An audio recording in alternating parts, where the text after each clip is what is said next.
അതോടൊപ്പം തന്നെയാണ് ഈ ഫസ്റ്റ് ഹാഫിൽ നമ്മൾ കാണുന്നത് മമ്മൂക്കാനോട് ഡാൻസ് സ്റ്റെപ്പ് ചെയ്യിപ്പിച്ചിട്ടുണ്ട്. ഡാൻസ് പൊതുവെ മമ്മൂക്ക ചെയ്യില്ല എന്നാണ് ഗൗതം സാർ എന്നോട് പറഞ്ഞിട്ടുള്ളത്. പക്ഷെ അത് ചെയ്യാം, പക്ഷെ അത് ഗംഭീരമായിട്ട് ചെയ്തിട്ടുണ്ടെന്നാണ് നമുക്ക് ചെറിയ സ്റ്റെപ്പുകളാണെങ്കിൽ പ്രഷറിന്റെ കയ്യിൽ നല്ലൊരു കൈയടി മേടിച്ച സ്റ്റെപ്പുകളായിരുന്നു.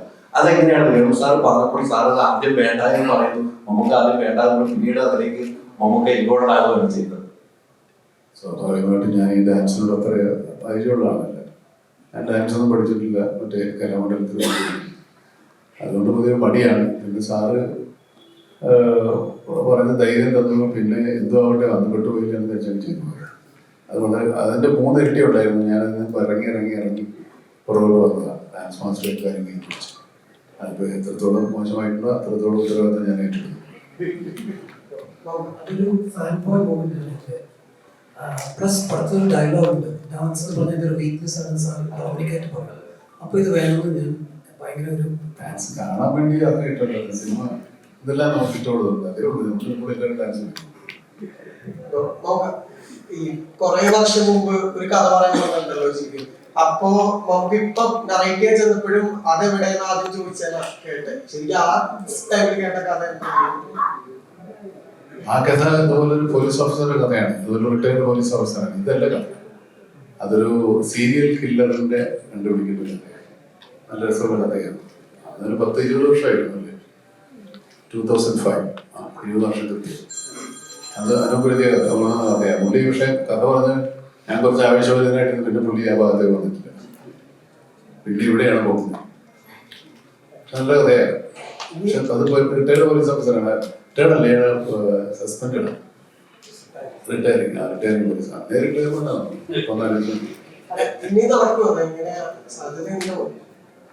ഇപ്പൊ പുള്ളി അത് ചെയ്യുന്നിടത്ത് കഴിയുമ്പോ വേറെ കഥകളുണ്ടല്ലോ, അതൊന്നും പറ്റുമല്ലോ. അതുകൊണ്ടാണ് ഇപ്പോൾ പോയത് തിരിച്ചു വിളിപ്പിച്ചത്. ഞാൻ തിരിച്ചു വിളിച്ചിട്ടില്ല. പുള്ളി പോയിട്ടുണ്ട്. പുള്ളി പോയിട്ട് പുള്ളി തിരിച്ചു വന്നു. ഞാൻ അല്ല, കഥ കേട്ടോണ്ട് പുള്ളി ബസ് കിട്ടിയെന്നാ പറഞ്ഞത്.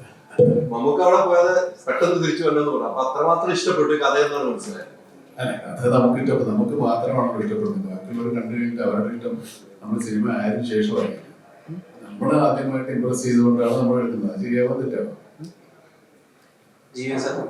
അധികമൊന്നും നമുക്ക് ഉപയോഗിക്കാത്ത ഇന്നത്തെ കുറച്ച് ചെറിയ ചെറിയ എലമെന്റ്സ് കൂടി സിനിമയുടെ അകത്തും പോസ്റ്ററിലൊക്കെ ഉപയോഗിച്ചിട്ടുണ്ട്. ഇപ്പൊ എല്ലാവർക്കും നന്ദിയുണ്ട് എന്ന് പറയുമ്പോൾ നമ്മളെല്ലാ കടയിലും കയറുമ്പോൾ കേൾക്കുന്നത് നമുക്ക് ശബ്ദമാണ് പൈസ ക്രെഡിറ്റ് ആയതിനു ശേഷം. ആ നന്ദിയുടെ എലമെന്റ് ആണ് പോസ്റ്ററിന്റെ അടക്കം ഉപയോഗിച്ചിട്ടുള്ളത്. അപ്പം ഇതുവരെ അങ്ങനെ ആരും യൂസ് ചെയ്യാത്ത കുറെ കാര്യങ്ങൾ പടത്തിനകത്തുള്ളൂ നമുക്ക് ഇതുവരെ സിനിമയിൽ കാണുന്നത്. ഈ എലമെന്റ്സ് ഒക്കെ എങ്ങനെയാ പിക്ക് ചെയ്ത് എന്തൊക്കെ സ്ക്രിപ്റ്റില് കൊണ്ടുപോയി വെക്കാം? ആ ഐഡിയ എങ്ങനെയാണ്? കുറേ ഡിസ്കസ് ചെയ്തു. സാർ പറയുന്ന പോലെ നമ്മൾ കഥ പറഞ്ഞിട്ടും പ്ലസ് ഷൂട്ട് നടക്കുമ്പോൾ കുറേ നമ്മൾ സാറിൻ്റെ അടുത്ത് കുറേ വിഷയങ്ങൾ ചോദിക്കും. ഇനിയും കുറേ ഉണ്ടായിരുന്നു. പക്ഷേ ഒരു ലൈനിൽ ഒരു മീറ്റർ നമ്മൾ ക്രോസ് ചെയ്യേണ്ട മൈൻഡിലുണ്ടായിരുന്നു. നമ്മൾ ഈ പടം കാണുമ്പോൾ I think that is every actors what an actor brings to table. നമ്മളൊരു 10-15 സെക്കൻഡ്സിൽ മമ്മൂക്ക വന്നിട്ട് നമ്മൾ ഡോമിനിക്കിൻ്റെ ഉള്ളിൽ പോകും. That was in that first scene itself. As I was directing also, I felt that I forgot Mammootty sir and I started believing that this is Dominic and now how am I going to treat Dominic. So pop culture reference ആയിട്ട് നമ്മൾ കുറേ script ഉണ്ടായിരുന്നു. ഈ വാപ്പച്ചീസ് ലെഗസിയും ഈ നാസയ്ക്ക് വേണ്ടി software അങ്ങനത്തെ കുറേ വിഷയങ്ങൾ ഓൾറെഡി സ്റ്റോറിയിൽ ഉണ്ടായിരുന്നു. അതുകൊണ്ട് കറക്ഷനൊക്കെ അത്യാവശ്യം ചോദിച്ചു കഴിഞ്ഞാൽ ചെറുതായിട്ട് അവർ തരും. അത് നമുക്ക് നന്നാക്കാൻ അല്ലെങ്കിൽ ചെയ്തേക്കാം. നാസയെ കൊണ്ടല്ലോ ഓൾറെഡി.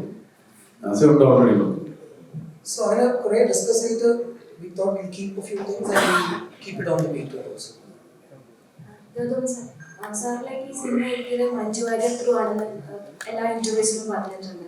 അപ്പോൾ നമ്മൾ ഈ സിനിമ കാണുന്നതിന് മുമ്പും മഞ്ജു ചേച്ചിയുടെ ഒരു ക്യാമിയോ ഇതിൽ പ്രതീക്ഷിച്ചിട്ടുണ്ടായിരുന്നു, പക്ഷെ സംഭവിച്ചില്ല. അപ്പം ഇനി മലയാളത്തിൽ 10 പടങ്ങൾ അല്ലെങ്കിൽ മമ്മൂക്കയ്ക്കൊപ്പം 10 പടങ്ങൾ ഉണ്ടാവുമെന്ന് പറഞ്ഞു. എപ്പോഴെങ്കിലും മഞ്ജു ചേച്ചി ആയിട്ടുള്ളൊരു സിനിമ ഉണ്ടാവും. ഒപ്പം തന്നെ നമ്മൾ ഗൗതം സാറിന്റെ സിനിമകൾ പ്രണയമാണ് നമ്മൾ ഏറ്റവും കൂടുതൽ ആഗ്രഹിക്കുന്ന സാധനം. അപ്പം ഇതിൽ നോക്കിയപ്പം ഗോകുലിന്റെ ക്യാരക്ടറിൽ പ്രണയം ഉണ്ടാകുമെന്ന് വിചാരിച്ചു, അതും നടന്നില്ല. അപ്പൊ അടുത്തൊരു ലവ് സ്റ്റോറി മലയാളത്തിൽ ചെയ്യണം.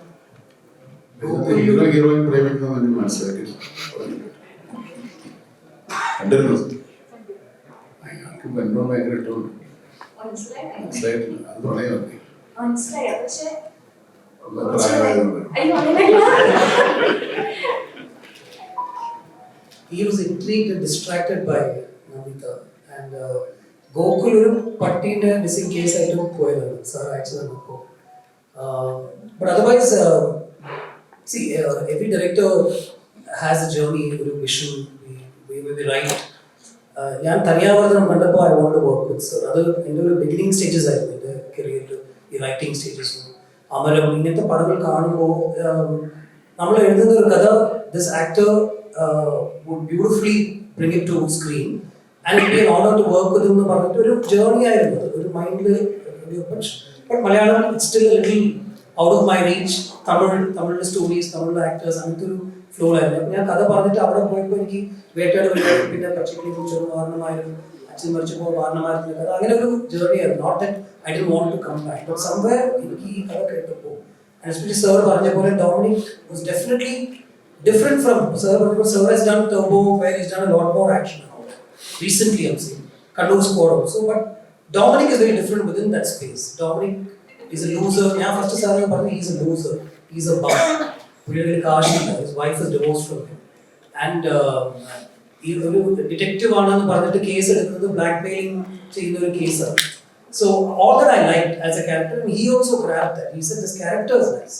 He can be in any story. The next story, whether it's a film or not, could be Dominic and the pen, Dominic and the person missing from the ship. I'm just saying, Madhuri's son Vivek, who's gone missing 25 years ago. That could be the next story that he. I'm just saying. So I liked it as a character, and I thought that should be in the film. And our journey in ഞാൻ പറഞ്ഞത് ഇപ്പോൾ സാറിൻ്റെ കൂടെ work ചെയ്തപ്പോൾ ഒരു 45 days shoot കഴിഞ്ഞിട്ട് എനിക്ക് first വന്ന feeling, any script that I have, I should bring it to him. The sir likes it or not, I should bring it to him. അതുകൊണ്ടാണ് ഞാൻ പറഞ്ഞത് at least for 10 films more I want to work and learn being in the space of somebody like him. ഈ 10 സിനിമയുടെ കാര്യമാണ് കേരളം മൊത്തം ചർച്ച ചെയ്യപ്പെട്ടിട്ടുണ്ട്.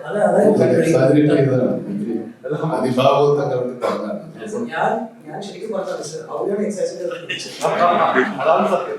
മമ്മൂക്കായി ഉൾക്കൊണ്ടിട്ടുണ്ടെന്നാണ് എനിക്ക് തോന്നുന്നത്. And Manju introduced me to Dr. Neeraj. അത് Manju ആക്ട് ചെയ്ത് ഞാൻ ഡയറക്ട് ചെയ്യാൻ നീരജ് ഒരു സ്റ്റോറി പറഞ്ഞിട്ടുണ്ട്. That didn't take off immediately. But I kept in touch with Dr. Neeraj and I kept asking him, what else do you have to പറഞ്ഞപ്പോൾ ഈ Dominic and ഒരു പേഴ്സിൻ്റെ ഒരു മിസ്സിംഗ് പേഴ്സ് അതെടുത്തിട്ട് ഒരു സ്റ്റോറി പറഞ്ഞപ്പോൾ I grabbed it. അത് അങ്ങനെയാണ്.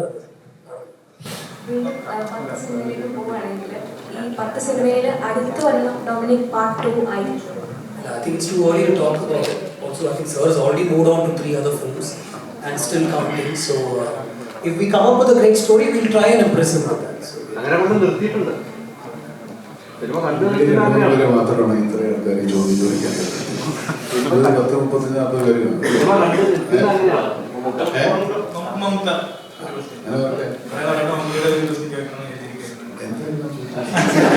Mammootty company ആ ഒരു പ്രൊഡക്ഷൻ ഹൗസ് വന്നതിന് ശേഷം ഓരോ സിനിമകളും നോക്കിക്കഴിഞ്ഞാൽ ഒന്നിലൊന്ന് വ്യത്യസ്തവുമാണ്. അതേപോലെ സിനിമ ആരാധകർ ഇഷ്ടപ്പെടുന്ന തരത്തിലുള്ള സിനിമകളാണ്.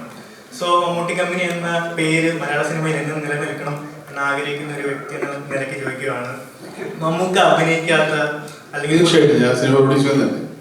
അതെ അതെ ഓക്കെ, അതേപോലെ ഈ സിനിമ ബാക്കപ്പ് ചെയ്യാമെന്ന് മമ്മൂക്ക തന്നെയാണ് വിളിച്ച് ഗൗതം സാറിനോട് പറഞ്ഞെന്ന് പറഞ്ഞിട്ടുണ്ട്. അപ്പം ബാക്കപ്പ് ചെയ്യാൻ തോന്നിയ ആ ഒരു മൂമെന്റ് എപ്പോഴായിരുന്നു? അല്ല, അതല്ല, നമ്മൾ സിനിമകൾ ചെയ്യുന്നു, പിന്നെ ഒരു പ്രൊഡ്യൂസറെ കണ്ടുപിടിക്കേണ്ട കാര്യം കണ്ടുപിടിക്കേണ്ട മതി. നമ്മൾ ഏതായാലും ഒരു വീഡിയോ തോന്നിട്ടുണ്ടല്ലോ, നമുക്ക് തന്നെ അല്ലാതെ നമ്മുടെ ആ സിനിമ പിടിച്ചെടുത്തോന്നുണ്ട്. പുള്ളി ഒരു പ്രൊഡ്യൂസറെ കൊണ്ടുവരേണ്ട സമയം വേണ്ട, നമുക്ക് തുടങ്ങാം. നമുക്ക് പ്രൊഡക്ഷൻ ഹൗസ് ഉണ്ടല്ലോ, അത്രേ ഉള്ളൂ. വേറെ പ്രത്യേകിച്ച് കാരണങ്ങളൊന്നുമില്ല. നമുക്ക് ഡൊമിനിക് എന്നൊരു സിനിമ ഇന്നലെ കണ്ടിരുന്നു, വളരെ ഇഷ്ടപ്പെട്ടിരുന്നു. ആദ്യം ഈ സബ്ജക്ട് പറഞ്ഞപ്പോൾ എന്നോട് ഗൗതം സാറിന്റെ ഇന്റർവ്യൂ പറഞ്ഞു, മമ്മൂക്ക പറഞ്ഞത് ഇതെങ്ങനെയാണ്, ഞാൻ പോലീസ് വർക്ക് ചെയ്തിട്ടുണ്ട്, ഒരു ഡിറ്റക്റ്റീവ് എങ്ങനെയാണ് ഇത്, ഈ സിനിമ എങ്ങനെ പോകും എന്നൊരു സംശയം പ്രകടിപ്പിച്ചിരുന്നു. പക്ഷെ അതിനും അപ്പുറത്തേക്ക് മമ്മൂക്കായ ഫസ്റ്റ് ഹാഫിൽ നമുക്ക് വേണ്ടതെല്ലാം തന്നുകൊണ്ട്, ഡാൻസ് വരെ സ്റ്റെപ്പ് വെപ്പിച്ചുകൊണ്ട് മമ്മൂക്കായ നമുക്ക് വീണ്ടും തിരിച്ചു തന്ന പോലെ തോന്നുകയാണ്.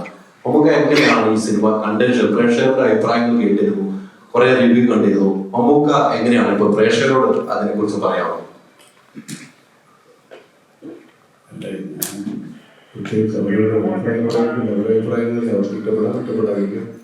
ഇഷ്ടപ്പെടുന്നവരുണ്ടാവും, കുറച്ച് ഇഷ്ടപ്പെടുന്നവരുണ്ടാവും, കുറെ ഏറെ ഇഷ്ടപ്പെടുന്നവരുണ്ടാവും, കുറച്ചുകൂടി ഇഷ്ടപ്പെടണമെന്ന് ആഗ്രഹിക്കുന്നവരുണ്ടാവും, കുറച്ച് നന്നാക്കാമെന്ന് ആഗ്രഹിക്കുന്നവരുണ്ടാവും, വളരെ നന്നായി എന്ന് പറയുന്നവരുണ്ടാവും, അങ്ങനെ പല ആൾക്കാരുണ്ടാവും. അവരെടുത്തിപ്പോൾ ഞാൻ അങ്ങോട്ടൊന്നും പറയാനില്ല, അവർ പറയുന്നത് കേൾക്കുക എന്നുള്ളതാണ്. ഈ സിനിമയെ സംബന്ധിച്ചിടത്തോളം ഈ പറയുന്ന ഒരു സോക്കോൾഡ് ഹീറോ ക്യാരക്ടറല്ല നമ്മൾ ചെയ്യുന്നത്. അയാൾ റിട്ടയർഡ് പോലീസ് ഓഫീസറാണ്, റിട്ടയർഡല്ല, എന്താ പറയുക, പിരിച്ചുവിടപ്പെട്ട ഒരാളാണ്. അപ്പോൾ അയാൾക്ക് അതിൻ്റെതായ ബുദ്ധിമുട്ടുണ്ട്. പിന്നെ അയാളുടെ ഫാമിലി, അയാളുടെ പേഴ്സണൽ പ്രോബ്ലംസ്, അയാളൊരു ഡയബറ്റിക് പേഷ്യൻ്റാണ്. അപ്പോൾ ഈ ഫൈറ്റ് ഗുസ്തിയൊക്കെ നമുക്ക് എല്ലാ ഹീറോയും ഒരേപോലെ ഫൈറ്റ് ചെയ്യണമെന്ന് പറയരുത്. എല്ലാ കഥാപാത്രങ്ങളും ഗുസ്തിക്കാരല്ലോ. ഇതിനകത്ത് ഡൊമിനിക് അങ്ങനെ ഒരു ഗുസ്തിക്കാരനൊന്നുമല്ല. അയാളെ തൽക്കാലത്തേക്ക് ഒരു എന്താ പറയുക, ഒരു ജീവരക്ഷാർത്ഥമുള്ള ഫൈറ്റുകളൊക്കെ ഉണ്ടാവുള്ളൂ. അതുകൊണ്ടാണ് ഈ പടത്തിൽ ഫൈറ്റുകളൊക്കെ വളരെ ക്രിസ്പായിട്ടുണ്ട്. അല്ലെങ്കിൽ ഒരു 10-100 പേരൊക്കെ ഇടിച്ചു വീഴ്ത്തുന്ന നായകന്മാരുണ്ട്. ഞാൻ ചെയ്തിട്ടില്ലെന്നില്ല. പക്ഷെ ഇത് അങ്ങനത്തെ ഒരു കഥാപാത്രമല്ല. കുറച്ചുകൂടി റിയലിസ്റ്റിക് ആയിട്ട് കുറച്ച് റൂട്ടഡ് ആകാൻ വേണ്ടിയാണ് കഥാപാത്രം അങ്ങനെ പറഞ്ഞത്. സാറ് പറഞ്ഞു നോക്കുകയാണെങ്കിൽ കുറച്ചുകൂടെ സ്വാഗതം ഉണ്ടാക്കാൻ അത് വേണ്ടല്ലോ, നമ്മൾ സ്വാഗതം പോകണമെന്നല്ലേ. അപ്പോൾ അതൊരു വ്യത്യസ്തമായ കഥാപാത്രം ആയിക്കോട്ടെ, ഒരു സാധാരണ മനുഷ്യനായിക്കോട്ടെ, സാധാരണ മനുഷ്യനെ കൊണ്ടാവുന്നതൊക്കെ ചെയ്യുന്ന ഒരാളായിക്കോട്ടെ എന്ന് വിചാരിച്ചിട്ടാണ് അങ്ങനെ. അപ്പോൾ അത് സ്വീകരിക്കപ്പെടുക എന്ന് പറയുന്നത് വലിയ കാര്യമാണ്. നമ്മുടെ സിനിമ പ്രേക്ഷകരുടെ സിനിമാബോധങ്ങളുടെ വളർച്ചയാണ് കാണിക്കുന്നത്. കാരണം ഇങ്ങനെയുള്ളൊരു കഥാപാത്രത്തെ നായകനായി കാണാൻ, അങ്ങനെയുള്ള ഒരു ഇൻവെസ്റ്റിഗേഷൻ ത്രില്ലറിൽ അങ്ങനെ ഉള്ള സീനുകളും അങ്ങനെയുള്ള ആശയങ്ങളും ഉൾക്കൊള്ളാൻ അതുകൊണ്ട് സാധിക്കുന്നു എന്നത് വലിയ കാര്യമാണ്.